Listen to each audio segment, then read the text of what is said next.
Who's good, Potato Spindly here with a little bit of a movie review. Now, I ended up having to buy some new work shoes while I was at Walmart. I still look crazy. I don't know why. It's probably because I was sweating today. It was hot. But yeah, no, I was at Walmart buying work shoes. Decided to swing by the movie section. Found a few cool things. But I also noticed something out of the corner of my eye, and I was like, "Well, what's going on here? What's this? I don't remember seeing a trailer for this." So I peeked at it. I looked at it. The cover looked nice. It was interesting. So I flipped to the back. I gave it a little bit of read. Like, ooh. So this one's about Don't Grow Up. Don't Grow Up is somewhat of a post-apocalyptic movie, not necessarily an apocalypse. A bunch of teenagers in a detention facility, in a juvenile detention facility, uh, kind of bond and don't realize that the island they are on is suddenly the source or like the origin point of an outbreak that only affects adults. So this, let me just compare it to the crazies. Essentially, once you contract this pathogen, you start going insane. You slowly become more violent and less reasonable until you're just a rapid machine chasing everyone, trying to murder them. Um, the cast is mostly fresh faces, and most of them are, well, I think all of them are foreign. Yeah, I think most of the cast is British teenagers. Looks like Spanish and French people. This is a multicultural cast and crew all the way through. Props to them. Holy shit. Now, I did actually watch some of the special features. I wanted to see if they had anything, to add because the movie left me kind of wondering about a few things.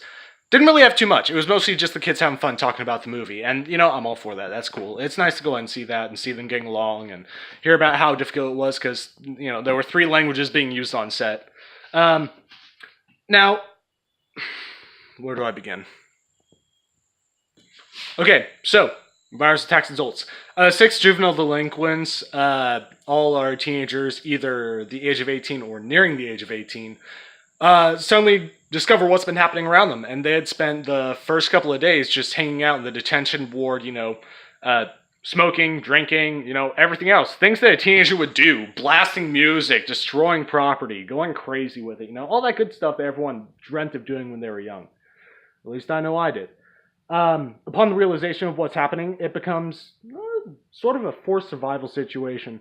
Not too much happened to these kids, though. It's You'll notice that I'm having trouble actually focusing with this. The movie left a lot of questions unanswered. For example, Sean was one of the, I think this little dude right here in the corner. Yeah, the one with the crazy eyes. Sean was one of the youngest of the group. He was also the most immature because he was kind of, the clown. And he became infected early on in the movie. Now, this begged the question, what exactly is the cause? And you're not given that. You don't know that.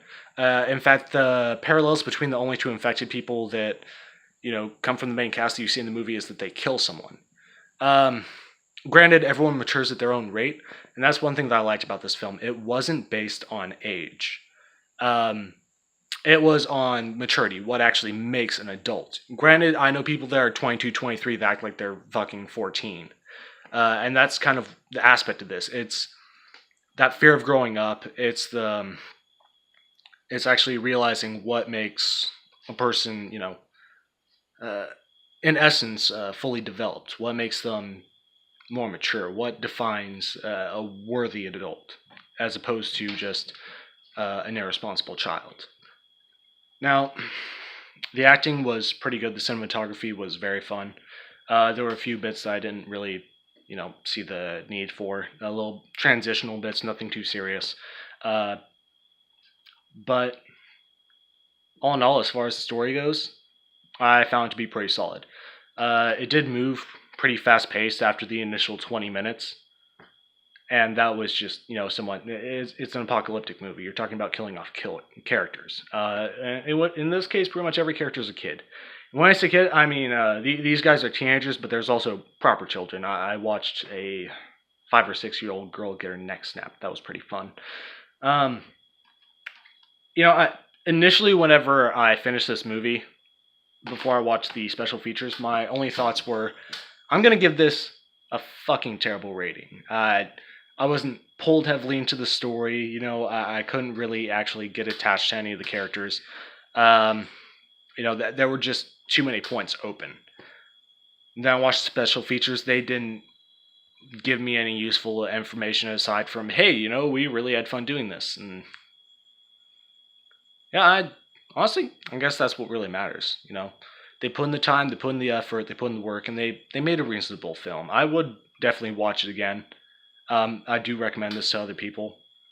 And the more I thought about it, the more I realized that I do connect with a lot of these characters, which is why I really didn't take too much of an interest in them, because it's from the past. It's stuff that most of us have gone through and gone past to reach where we are today. Not essentially the whole murdering thing. That's not the case, but the way that they behave. Just the senseless profanity, the abuse of illicit substances, stuff like that. My initial rating for this was going to be a 1.5. As I'm talking to you about it now, I found that I actually enjoyed the movie, and trying to be a little harsh with it just kind of took the wind out of me. So I'm going to give this one. I'm going to be middle of the road with that. I'm going to give it 3 potatoes. So it was going to be 1.5. I bumped it up to 3. Have you seen this film? Are you planning on watching it? Go ahead and post it in the comments down below. Like, comment, subscribe, keep on, keep it on, and have fun growing up.